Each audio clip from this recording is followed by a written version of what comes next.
নমস্কাৰ আজি আমি দশম শ্ৰেণী অনুশীলনী 1.1 2 নম্বৰ প্ৰশ্নটো কেনেদৰে সমাধান কৰিম তাৰ বিষয়ে আলোচনা কৰিম। আমাৰ 2 নম্বৰ প্ৰশ্নটো আছিলে দেখুৱা যে যিকোনো যোগাত্মক অযুগ্ম অখণ্ড সংখ্যাই 6 কিউব প্লাছ 1 বা 6 কিউব প্লাছ 3 বা 6 কিউব প্লাছ 5 আহি য'ত কিউ এটা কোনোবা অখণ্ড সংখ্যা।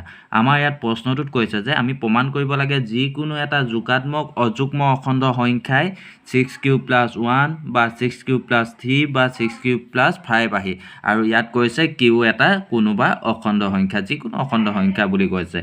আমি এতিয়া প্ৰথমতে কৰিম ধৰি ললোঁ এটা যিকোনো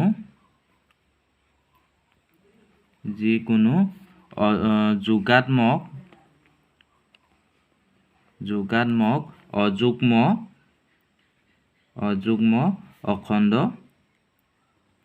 অখণ্ড সংখ্যা। ঠিক আছে, আমি প্ৰথমতে কি কৰিলোঁ, এটা যিকোনো যোগাত্মক অযুগ্ম অখণ্ড সংখ্যা বুলি ধৰি ল'লোঁ।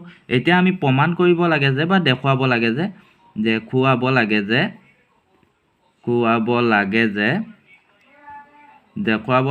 যে a ইকুৱেল 6 কিউব প্লাছ 1 বা 6 কিউব প্লাছ 3 বা 6 কিউব প্লাছ 5 আহি বুলি আমি প্ৰমাণ কৰিব লাগে বা দেখুৱাব লাগে। ঠিক আছে, ইয়াত আমি আগৰটো ভিডিঅ'ত ইউক্লিডৰ বিভাজন প্ৰমেয়িকাৰ বিষয়ে আলোচনা কৰিছিলোঁ। ইউক্লিডৰ বিভাজন প্ৰমেয়িকাটো আছিলে যে a equal B cube plus R, আৰু য'ত কৈছিলে আৰৰ মানটো শূন্যতকৈ ডাঙৰ বা শূন্য সমান আৰু বিতকৈ সৰু।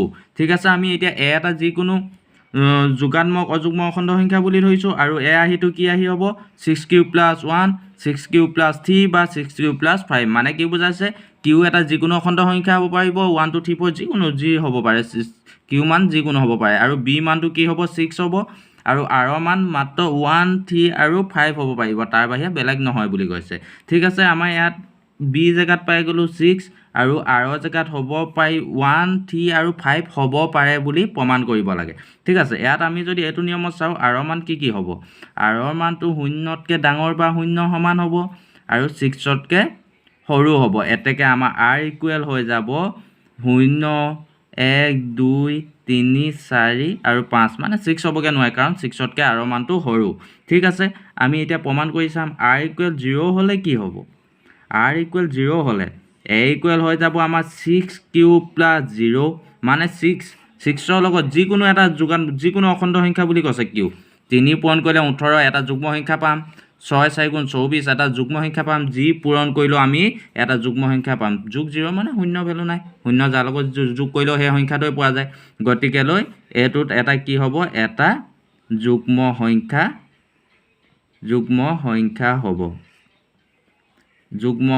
হ'ব।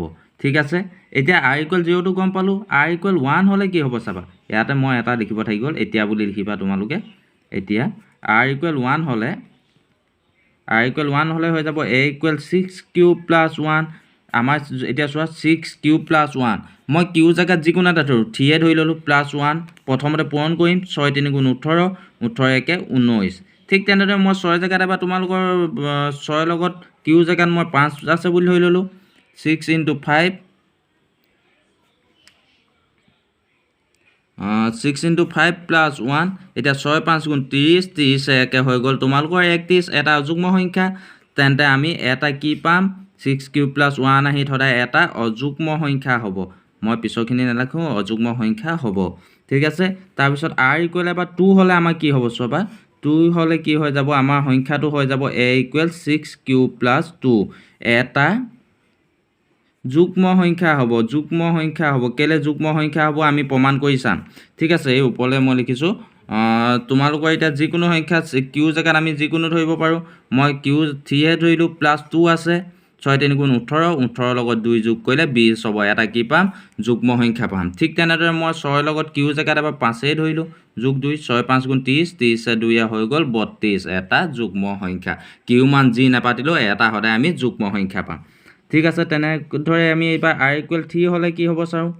আৰ ইকুৱেল 3 হ'লে এ ইকুৱেল হৈ যাব, আমাৰ এ ইকুৱেল হৈ যাব তেতিয়া তোমাৰ 6 কিউব প্লাছ 3, এটা অযুগ্ম সংখ্যা হ'ব।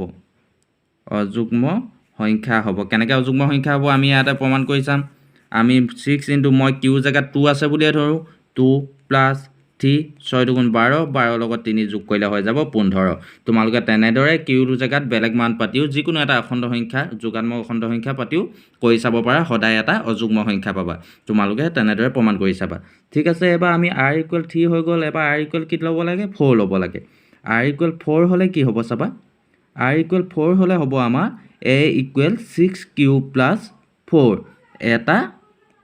এটা আমাৰ যুগ্ম সংখ্যা হ'ব কিয় যুগ্ম সংখ্যা হ'ব আমি এতিয়া চাম এটা যুগ্ম হ'ব এতিয়া চাবা যুগ্ম সংখ্যা হ'ব দেই ইয়াতে সংখ্যাটো লিখিব লাগিব এটা যুগ্ম সংখ্যা হ'ব মই এতিয়া কিউ জেগাত এবাৰ মই 3 ধৰিলোঁ +4 আছে 6 3 গুণ 18 18 লগত 4 যোগ কৰিলে হ'ব 22 যি ধৰিলোঁ আমাৰ এটা কি হ'ব যুগ্ম সংখ্যাই হ'ব তোমালোকে তেনেদৰে প্ৰমাণ কৰি চাব পাৰা মই 6 3 গুণ 18 18 লগত 4 যোগ কৰিলে 22 তেনেদৰে যদি আমি 4 ধৰিলোহেঁতেন কিউ জেগাত 6 4 গুণ 24 24 4 28 এটা যুগ্ম সংখ্যা পালোহেঁতেন ঠিক আছে এবাৰ আমি r = 4 ধৰিলোঁ এবাৰ r = লাষ্ট আছে আমাৰ 5 হ'লে কি হ'ব r = 5 হ'লে হ'ব আমাৰ a = 6q + 5 এটা অযুগ্ম সংখ্যা হ'ব অযুগ্ম সংখ্যা হ'ব কিয় অযুগ্ম সংখ্যা হ'ব মই এইডোখৰতে দেখুৱাই দিছোঁ ওপৰতে তোমালোকে চাবা ওপৰত মই ইয়াতে পাতি দিছোঁ যিকোনো এটা কিউ যিকোনো এটা অখণ্ড সংখ্যা বুলি কৈছে কিউ জেগাত 3 ধৰিলোঁ +5 আছিলে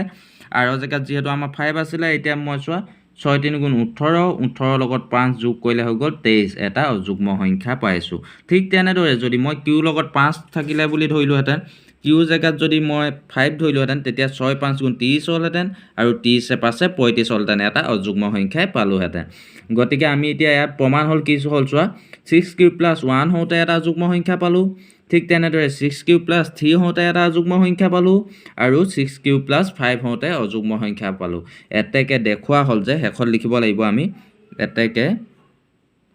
এতেকে দেখুওৱা হ'ল যে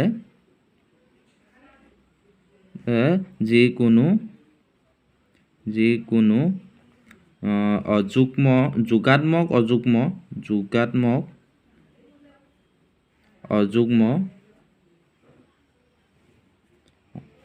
অখণ্ড সংখ্যাই